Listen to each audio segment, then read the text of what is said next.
talk about Miss Porsha, who family is supposed to have been mattered. Okay, let's talk about this. All right, let's get into some things. So first things first, Miss Lundy. Lundy went to go have a link up with Porsha because she feeling a way about them not being close. I didn't like this. I didn't understand this sit down because I just felt like, Lundy, you've been hard the whole time and I've been enjoying the energy you've been bringing. Why did you come and sit down with this woman and it's giving, cousin, see me, I want you to see me, hang out with me, let's do it. And Porsha, why would you turn around and try to put all the weight on her because she wasn't around as a college student to be there for your abusive marriage? Like, why would you even use that as an example? Because again, in the words of Nene, let's not talk about what was, let's talk about what's now. See, she good enough for you to bring on your show, for you to have a yes person, but she not good enough for you to be close with. She's good enough to be your assistant, then turn Dennis's assistant, but she's not good enough for you to be close with. So why was you playing in this woman's face? And Lundy, why is you over there crying? And Porsha, why is you over here lying, talking about I'm not upset, but you just went in and went off on the producers? So I didn't understand it. I cringed. I hated it. What are you all's thoughts about that scene? The producer having to tell her that how her family feels matters. Oh, that's the name of the show, bitch. And the producer has to tell you that Lundy's feelings in this moment matter. And that you needed to suck it the fuck up and go be there for your little cousin who showed up here kissing your ass like she said she wouldn't. She was kissing your ass because you were not owed an apology. You were not owed an apology. You should have been apologizing. Not at all. What? You knew that nobody should have been apologizing to you because you know you had acted an ass and felt the need that everybody just forget about it. This is the thing that made me mad about Porsha. Let me tell you. Porsha don't care about nobody's feelings but her own. And that is really fucked up, Porsha. Like, it is really fucked up because a lot of us tried to have your back, girl. We tried, but you know me, I'll let you go. I'll let you go, bitch. Drop. And that's what I'm gonna do right now, Porsha. I'm gonna let you go. But I'm also gonna tell y'all right now that does not mean. Here's the thing, Kenya. Make it clear. Make it clear. Yep. Y'all are always saying Kenya was right. Kenya was right. But I need for y'all to understand a lot of the times Kenya is very wrong when she's in conflict with other people because Kenya has fucking issues. So even though Porsha is an asshole and a liar and was able to use her beauty to pull the wool over everybody's eyes, for the most part, not everybody, a lot of y'all didn't give a fuck. Okay, we get it. But at the end of the day, I feel like Kenya was still a bitch a lot of the time. Absolutely. Porsha was not always wrong in every instance where they got into it. So when y'all pull that, Kenya been said that, it's like, yeah, okay, Porsha got daddy issues. Kenya got mommy issues. Like, stop acting like this absolves Kenya of all of the times that she was an asshole in order for us to dislike her in the first fucking place. Okay? Like, it sounds to me, the way y'all say it is, that means that Kenya was right in every instance when her and Porsha got into it. And I don't agree with that. No, because I couldn't stand Kenya in the beginning. I could not stand her. She got mad about the USA about thing? some stuff. You know, right? I think she was on to Miss Porsha and her fakeness about some stuff, as I'm sure, and Candy was too, though. You know, Candy was right, but I mean, I think she probably, you know, like you said, Porsha wasn't wrong in everything, but in some things, I think some of the Kenya fans definitely feel like vindicated, even a slight bit. But you know, the funniest thing to me is that I feel like Kenya fans always felt like it was Kenya or Porsha. And from what I see majority of the time, Porsha fans don't think that it's Porsha or Kenya. So that's why I feel like they have, maybe not all of them, but that's why a lot of them have this told you so energy about it. Porsha, her personality, trash AF, and I hate to see it. Bonnie, was you gonna say something about Kenya? Yeah. Shit, I had it and then I lost it. But either way, y'all, I feel like with the thing with Kenya is that I think that, at the end of the day, like, they're on a reality show. So Kenya is a lot of the times not expected to get the real version of Porsha. It wasn't until we saw Porsha interact with her family and the people that she's supposed to be real with that we understand her personality is what it is. It is fake. That's exactly what it is. And it's a real deep thing with her. And that's what I was trying to get people to understand in my reviews. Not that I'm giving her a break, because I'm not. She's an asshole. And she takes accountability for nothing. But I want y'all to also understand that Porsha can't even deal with her shit. So it's not like she's in her mind really like trying to formulate it's really like, I just can't deal with that, so we're gonna act like it didn't happen. She's telling herself that in her own mind as she's saying it to y'all. So understand that, yeah, Porsha is fucked up, but also understand that it's deeper than just like this surface level shit. Like it just like I feel like Kenya shit is deep. And that's why a lot of times I'll start the season off with Kenya, giving her a restart. I feel like I did that with Porsha. 2 seasons after the Candy thing happened, I started to re-warm up to Porsha. And then I started to get, to like her again until we got here, And also I would like for y'all to stop acting like her fucking bolo was bad. Like, I mean, who wants to fuck strippers? But at the same time, girl, get that dick. You pay for it. I like this comment from Nikki. Nikki said, we feel a way about Porsha because this isn't what we always saw. And that's the thing for me, right? I mean, I kind of started to see it like 2 seasons ago, but now we get to like, the show is centered around Porsha. It's not like you get to weave in, in and out of other storylines of people that's on the show. So now we kind of see her, Hey, so. Scotty. But do y'all see that comment about how both Kenya and Porsha both did the same thing, but everybody's acting like Kenya's so much better, both lying about relationships, because Kenya started off lying about her relationships, okay? And then, and then they both rushed into relationships with assholes that weren't going to be faithful from what we heard about Mark, and had babies for those men. It's just that Kenya got a marriage certificate out of the situation and Porsha did not. But Porsha got a whole bunch of nice bags in a man that was at least halfway decent to her versus Mark that was a complete asshole to Porsha. I mean, to Kenya. So at the end of the day, a whole show about her travesty of a marriage. Yikes. Yeah. So as far as Lundy, Lundy was giving pick me. And what I couldn't stand was that this girl was crying to the point to where she was shaking and couldn't even close her mouth. And I'm like, no. I called her the VIP of the show at the beginning and she wants to be chosen over Storm. But Porsha needs Lundy there to make herself look good, good and wet. Why would you apologize to the girl who fired you with no notice? And then on top of that, stopped your living. She stopped your ability to make money by telling her fiance to fire you. But you sitting there apologizing to her. Make it make sense. And then instead of being deflected. Help me. Make it make sense. Because it's not. Speaking of Dennis, okay. Actually, Simon ended up confirming his divorce with Miss Fallon. Porsha goes to sit down with, I'm sorry, not Dennis, his dad. So sorry. That's why my notes messed up. Okay. So Dennis's father, Simon, let Porsha know about the divorce. And he also showed up to the Hosea Williams event on behalf of Porsha because Porsha could not be there. And when he stepped over to the event, he also stepped over his boundaries and decided to let Aunt Liz know that he has been telling Porsha that she is Hosea Williams' granddaughter. She don't need you to tell her something she's already known for many years. That's one. Number two, he tells Aunt Liz that they need to put respect on her name and her position in the family. Sir, your position isn't even secured for you to be coming over here telling Aunt Liz anything, sir. Okay. So I just really felt a way about that, especially knowing that Porsha sat down with Aunt Liz when she went over there to visit her. She felt amazing after having that sit down conversation with her aunt, right? So why would you then, after that scene happened, and I would want to believe that your fiance is like your best friend and tells you everything, why would you then go over here and try and check this lady and tell her to put some respect on somebody's name? I think Simon is dangerous for Porsha. 100%.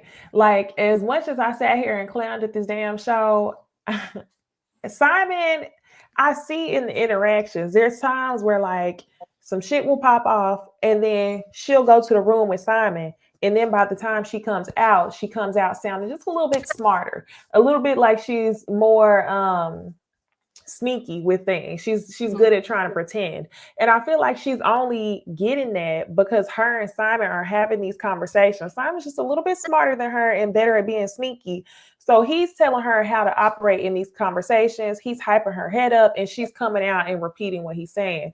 So I'm mentioning all that to say, I feel like Simon has the ability to silo her from her family. Basically, he can mentally trap her because he's actually living in that fairy tale that she wants, whereas other people in her real life relationships, they play the part, but only part-time. Simon is going to be her imaginary man, city boy Simon, whatever it takes to secure the bag.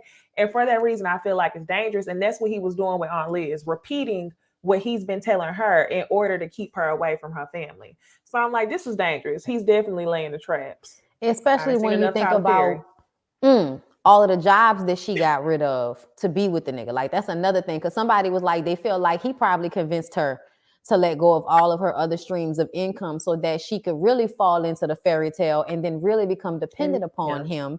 Yep. And that's the only way he would really be able to control her, because, you know, you were able to control the other women until they got tired because you were the money man. But with Porsha, she's the bag. So you need to take her bag from her in a way so that she'll feel the desperation to keep this facade of a relationship going so that she can maintain this, you know, this illusion that she's created for herself. It's sad. It's sad because I think that if she would have really done real work on herself, she would be able to do so much more, y'all.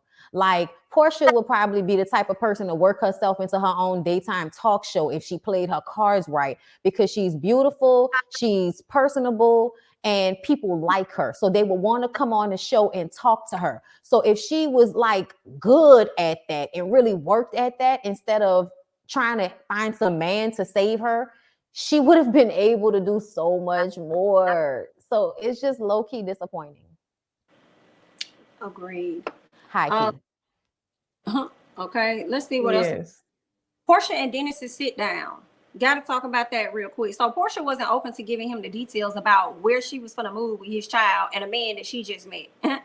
Okay. Then also went forward to not really want to include him in choosing a school for their daughter.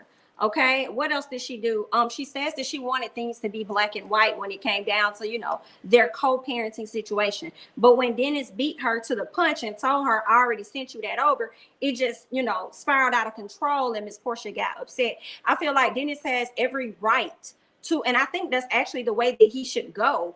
Because a lot of the language Porsha was saying was giving me, I'm heavily listening to whatever Simon is saying. You're not really my family. You're Pilar's family or whatever. And it's like, that makes no sense when you got a whole show centered around that. And we always gonna be family because you're the mama to my daughter. Like, what do you mean? What are you saying? So I feel like that was ignorant. But I also feel like he should protect his stuff and always have that in paper, in writing, having that joint custody. Because Porsha, the way you have been moving with dropping your jobs and just how you've been going about stuff, it just makes me concerned. And at any moment, you probably could try to ice him out.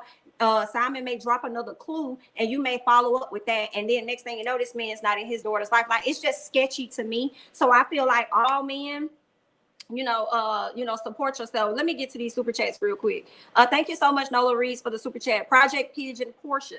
Wanting Dennis to be Uncle Daddy is ridiculous. Agreed. Okay. Yep. Uncle Daddy.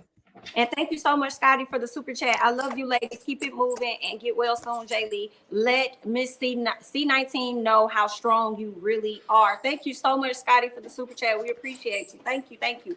All right, ladies, what are your thoughts about this sit down between Dennis and his baby mama, Miss Porsha? Go ahead, Necey, because I see it on your face. Porsha was giving bitter back. Also, what, Jamie? It also was giving me like I'm a single parent, single black mama. I'm a single black mama. Like, yes, you're not at all.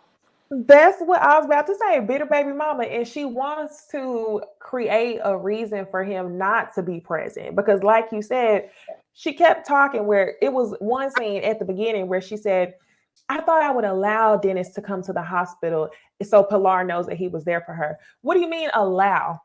He's very much owed the right to be at the hospital during his daughter's surgery, just like you are. Then later on, towards the end of the episode, she says, I'm just worried about my current family, which is me, Simon, and Pilar. You sound sick in the head that Pilar has probably seen this man and you barely known him for 2 weeks and you talking about my current family. That to me was wild. Then you show up in your cat suit with the vest trying to look good. So I'm like, oh, we're not in moo-moos no more like you was in the beginning. Now you want to show up with a vengeance because you realize whatever plan or whatever plot you was stirring up in Mexico didn't work. So instead of you playing it cool, you got the humble hairstyles, the moo-moo, you ain't doing that no more. Now you coming back with a vengeance trying to show him body yaddy. So yes, I'm with Dennis 100%. Just the way she was speaking in regards to little things lets me know that she wants to create a distance. So that way Pilar believes that the imaginary father that Porsha has placed in her life was more present than Dennis. So Dennis also says, I'm gonna stop in a second. Dennis also says, ain't neither one of us hurting for money on either side of the table, right? Yep. And he didn't do that to be disrespectful. I think he was saying, like, you don't ask me for things because both of our money is long. She tried to put that out there to make it seem like it was relatable. You ain't no regular ass, low middle class baby mama with no support living check. That's not the case. You're not going to call Dennis and ask him to send you $500 in the toy store. So stop playing. Then she tried to trick him into settling on a calendar, a piece of paper that she didn't probably printed from Excel, and have good faith that he would still have access to his daughter based on some shit you didn't print it off of Canva. Come on. I'm like, no. So I'm glad that Dennis is interested in joint custody, because I hate when people encourage men to take their children, but if he wanted to pursue that, he could. He could pursue that because of what she's shown us on TV. So for her to get upset about joint custody, I'm like, you really wilding. You really wilding and you sick because you're trying to make it seem like your goal was to co-parent. You're only using your daughter as a catalyst to get back at this man because you bitter as fuck. So I just think the whole thing is sad, and Dennis should take her to court. 1 second, Bondy. I'm sorry. 1 second. Thank you so much, Karen, for the super chat. I want Dennis to save Porsha, but I think she is already too far gone. I don't trust Dennis' daddy around Pilar. Those Christmas pics look eerie to me. And then there was one more. Okay. Sean, thank you so much for the super chat. She was playing with the man in his face about not letting him know where she lives and talking about a calendar. Agreed. Okay, thank you guys so much for the super chat. We appreciate you. Sorry, go ahead, Bondy. She was pressing him and she thought he was gonna retreat, and he hit her with that, yeah, bitch, I hit you up about that already. You ain't read the packet that I sent you? Like, I already sent you the packet about legally how we need to go to court and get all of this together so we can know what happens on vacations, what happens on holidays, what happens with school.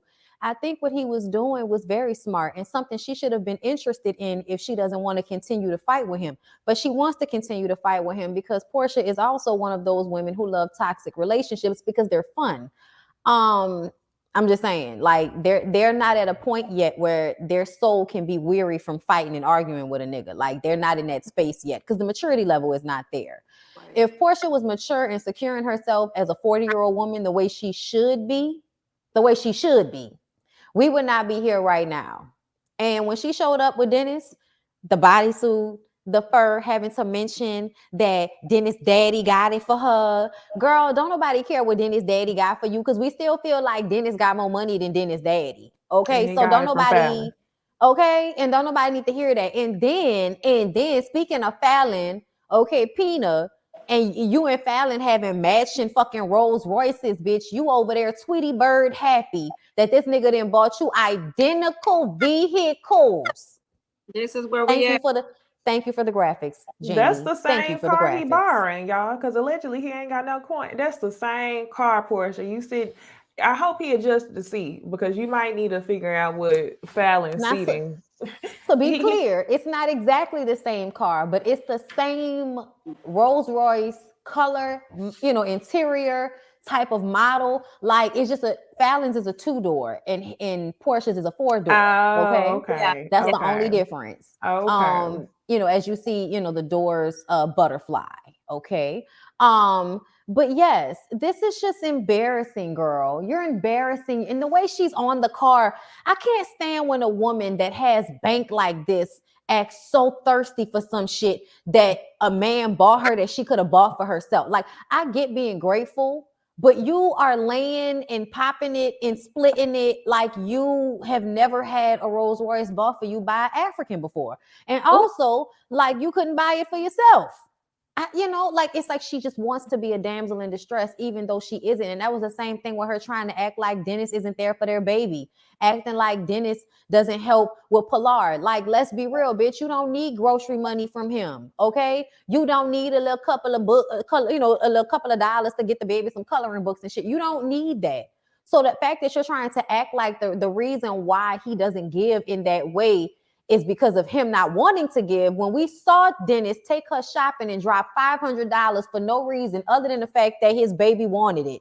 And she didn't even want the shit. Facts. No. Facts. Let's talk about it. Facts. I know he kept the car that Fallon took a picture with. I know. Did y'all it's notice? In his garage. Yeah, he did keep it up. He posted pictures of both of his version of that car and Porsha's version of that car, his and hers. Don't you mean hers and hers, nigga? Oh, help me. Oh my gosh. Did y'all notice how okay, it's right here. I was about to lose it. Okay, here we go. I was about to lose that thought and it came right back. So did y'all notice how whenever Dennis asked her where they were living at, she said the city? And if y'all was watching Real Housewives of Atlanta, remember she was trying to get Dennis to move out of the city. Mm-hmm. And another thing is we know that's a damn lie, because you and Simon didn't sign no lease, but probably 2 months ago max. And this wasn't during that time. This was much earlier than that. It wasn't 2 months ago. She just posted like that shit a few weeks ago. A few weeks ago, she posted, "We're finally moving in." We probably can go to her Instagram right now and find that post. I was being gracious with the 2 months, because even if it was 2 months, we know she was lying in this scene because y'all just signed a lease, but you still trying to hurt this man. Tragic. Because she petty like that, bitch. No, I think she was telling the truth on that part, y'all.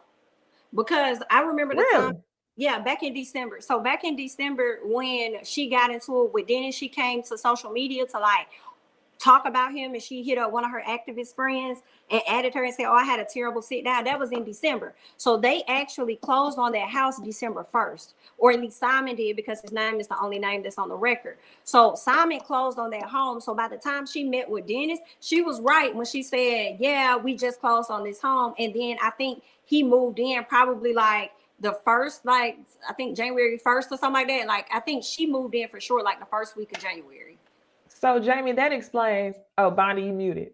He had already moved into the office because it was stage furniture. So everybody was like, yes, okay. But the time frame, when I think about it, it does add up because they sped forward. So like it probably only took them 2 weeks to turn this video around. So if you think about it, she meets up with him 4 months later. That was probably current time for us while we're watching everything happen. And that was current time, which was probably why, it just took the 2 week turnaround. But yeah, she probably was right about that time frame. But yeah, not wanting to give him the address and let him know where. I also feel like they were both at first giving each other "I want to fuck you" energy. I don't care what she talking about. They were both giving "I want to fuck you" energy at the beginning. Before they started getting into that paper conversation, shit was real like, "Oh, you look nice." It was like, "Oh yeah, you like it." Mm-hmm. Right. You know what I'm saying? It was giving. Here's with Simon, because it ain't gonna hit. However, like she gonna be trying to get that old thing back, and I just can't wait till Dennis is at a place where he has a serious relationship, and he about finna get married. It's gonna be tough. What y'all were saying about the timeline makes sense, because I noticed in her confessional after the 4 months, she was like, "Then you get Porsha's family mess. I should have just been focused on Simon, me, and Pilar." And I was like, I wonder what took her to figure that out, because nobody in your family you was gonna listen to. Production didn't tell you nothing. And I was thinking to myself, if this was filmed back then, who would have told her that? But that answers my question, because she probably was paying attention to the backlash immediately after episode 1 and 2, because people was lighting her ass up after episode 1, and that's where everybody said you should have focused on your immediate family. So that makes sense. She always come back and repeat stuff somebody else told her. It makes it seem like she's just so level-headed now. Absolutely.